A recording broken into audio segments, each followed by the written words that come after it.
What's up YouTube, and welcome to another Let's Talk Sports this time, because this time I'm also going to bring up basketball and the NBA, and we're going to first go into football because that's what we all enjoy, especially since it's the biggest sport in the world. And basically I'm going to go on Sky Sports transfers, but from what I also know, now the whole transfer rumors, we got Van der Wiel, he's gone to Fenerbahce, which is an interesting signing, and especially since PSG signed a new right back, Munir, from I think the Pro League. I can't remember which club. I think it was Club Brugge, I think. You got Suarez, the Spanish one, Denis Suarez, going back to Barcelona. Pep Guardiola has been revealed for Man City yesterday. An interesting one from Pep Guardiola. He said he always wanted to play for Man City while he was at Barcelona, which is, he's like, just saying like, whatever, no way you're gonna say that unless you have to. So yeah, Arsenal signed a Japanese striker called Takumuya Asano. An interesting one for Arsenal. He's young, he's come from the J League, and it's a very interesting signing. And you got what's it called, Musa, the Nigerian striker or winger, forward to be more precise. Sky sources are understanding that he's going to sign for Leicester, which is a great signing for Leicester. What's his name? The Belgian striker who Chelsea now signed, Batshuayi, I think that's how you pronounce it. He's signed for Chelsea, and he's now been revealed to be wearing the number 23 jersey. Torres has now signed a one-year deal with Atletico Madrid, so he's now with Atletico Madrid in a proper contract. City signed a Ukrainian player. He's 19 years old. He's a midfielder, and his name is Alexander Zinchenko. I think that's how you pronounce it. Yeah, he signed for Man City, which is an interesting signing. He's very young. Watford are looking to get Zuniga, the fullback, which is a decent looking signing. I don't know why Watford let go of Layun, who's playing for Porto. He was on loan for Porto from Watford, and I think now he is fully signed with Porto now. But it's an interesting one. Why did they let him go? Leroy Fer has signed for Swansea. Man United, let's talk about Man United.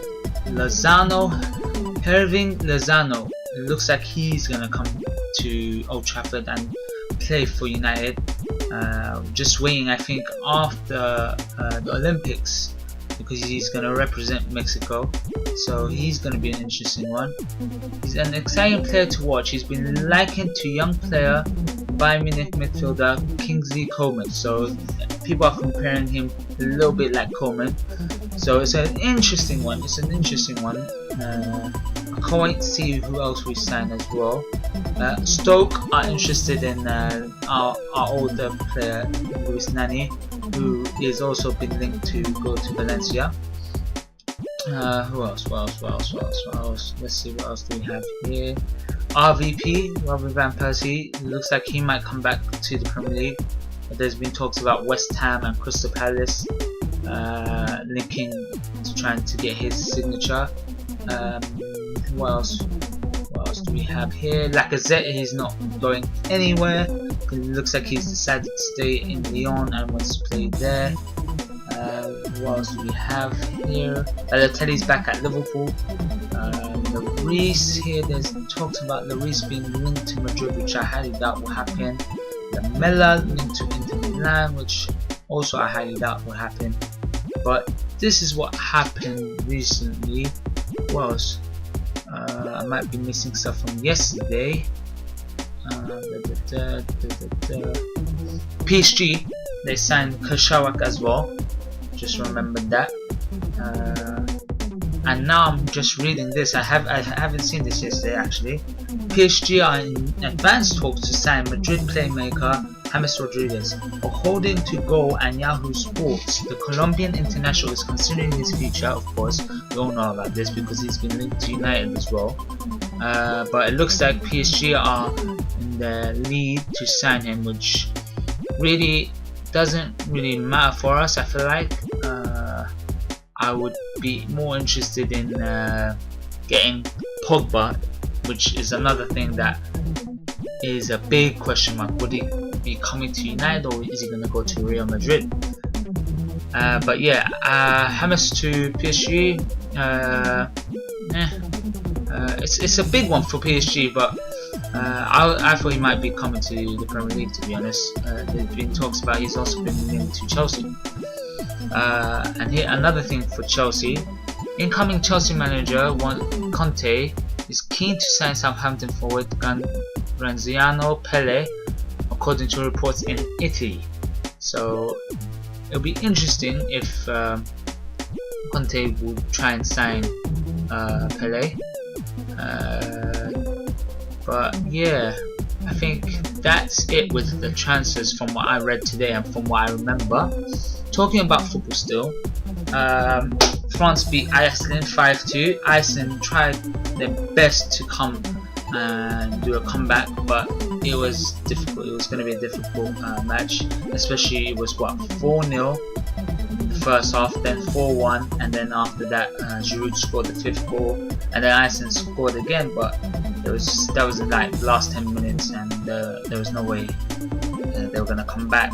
But now we know it's going to be France against Germany.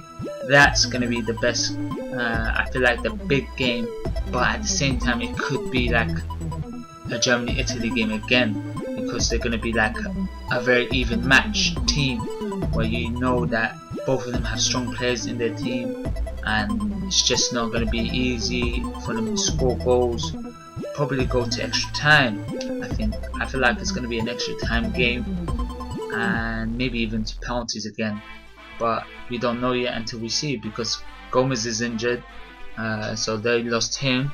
Don't know who else they lost. Germany, can't remember if they lost anyone through bookings, but France, I think they lost someone with their yellow card, didn't they? I can't remember who, but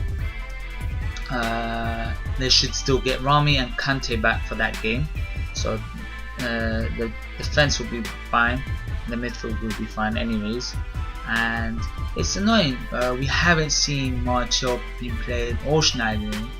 I know Martial played probably 1 or 2 games actually. He came on as a sub, and then he came and started the second game if I remember correctly, but he's barely getting game time. Like, for me, I felt like he should have been used, especially in the last game. Why bring on Gignac? Why couldn't he brought on Martial and play Griezmann up front? I don't know, but it's an interesting game the next game, Germany against France, and then before that you got Portugal against Wales on a Wednesday. For me, Wales is going to win that. Their team is much more solid for me, and they're more a unit than Portugal. Portugal, they try, but when Ronaldo is trying so hard to get the ball to try and do something, they're not gonna win. They're not gonna win like that. Ronaldo really needs to sort himself out to try and stay in his position and let their midfield handle what they need to do and try and set him the balls so he can then score from where he is. But he's just going up into the midfield, trying to get the ball from there and trying to do so much complete and utter nonsense, which is kind of annoying. But he needs to try and get that habit out of him, especially like he's experienced, and it's a very important tournament, and you're in the semi-finals and you want to go to the finals. Like Ronaldo, you need to really play in your own position and stop going to the midfield. But yeah, for me, my prediction is going to be a Wales-Germany final. That's my prediction, and I would like to see Wales win it, to be honest. I would like to see Wales like come out of nowhere and just win the Euros. Everyone didn't really expect Wales to come and make it to the semi-finals, I feel like, and now they have a chance to, you know, beat Portugal, go to the finals, and maybe beat Germany, or you never know, France. But like I said, my prediction is going to be Germany, and then go on to win it and become champions of Europe. So it's going to be an interesting semi-finals, those two games.